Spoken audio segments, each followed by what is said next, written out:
Assalamualaikum warahmatullahi wabarakatuh. Perkenalkan, nama saya Ilhan dari kelas TPJJ 4A. Baik, di sini saya akan menjelaskan tentang beton pracetak. Pracetak adalah produk konstruksi yang dibuat dengan mencetak beton di dalam cetakan yang cetakannya dapat digunakan kembali setelah digunakan.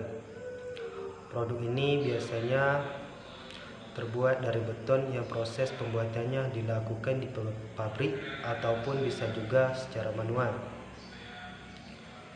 Pracetak dapat juga diartikan sebagai suatu proses produksi elemen struktur, yang dimana pracetak itu sendiri memiliki proses atau tahapan dalam pengerjaannya yang begitu lama, mulai dari proses persiapan area cetak, teks gambar, dan juga grafik, dan sampai ke proses produksinya.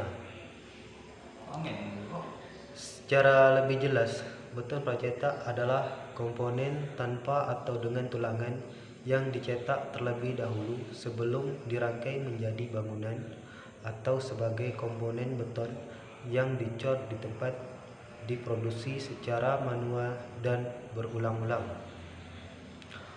Berikut ini adalah beberapa jenis beton pracetak yang sering digunakan di dalam proses konstruksi. Yang pertama itu ada pagar panel beton.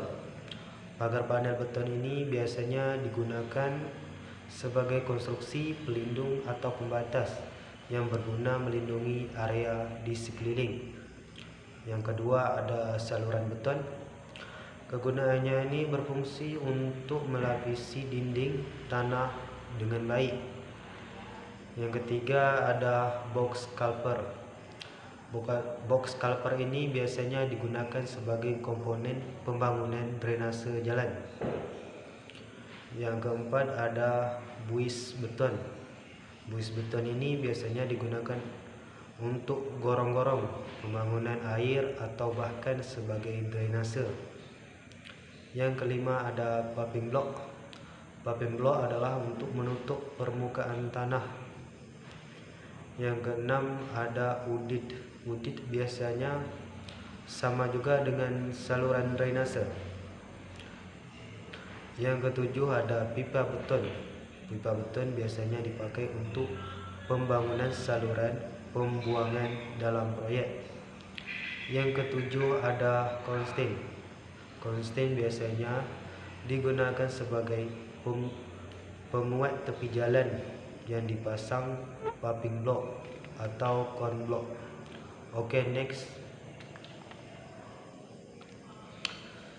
Secara umum, fungsi dari beton pracetak itu sendiri ialah untuk menggantikan beton cor dalam kerangka tujuannya adalah untuk mempermudahkan proses konstruksi atau pembangunan hingga menjadi lebih cepat serta mengurangi terjadinya polusi baik udara maupun suara.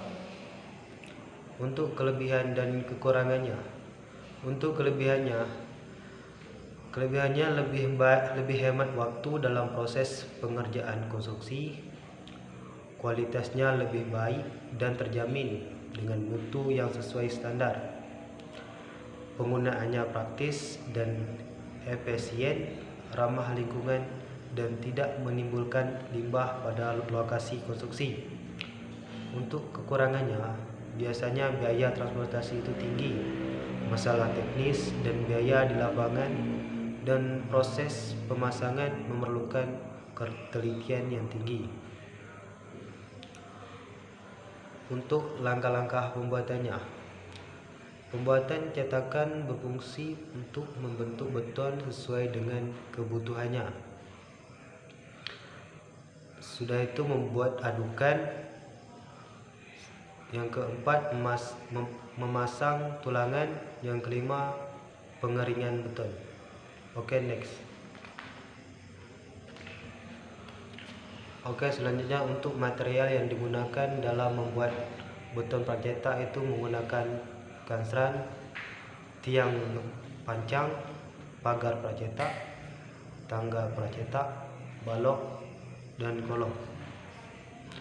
Di sini sudah saya tampilkan tabel mutu beton untuk pengerjaan konstruksi beton pracetak. Mungkin teman-teman bisa lihat di tabel yang sudah saya siapkan. Mungkin itu saja penjelasan dari saya, lebih dan kurang saya mohon maaf. Akhir kata, assalamualaikum warahmatullahi wabarakatuh.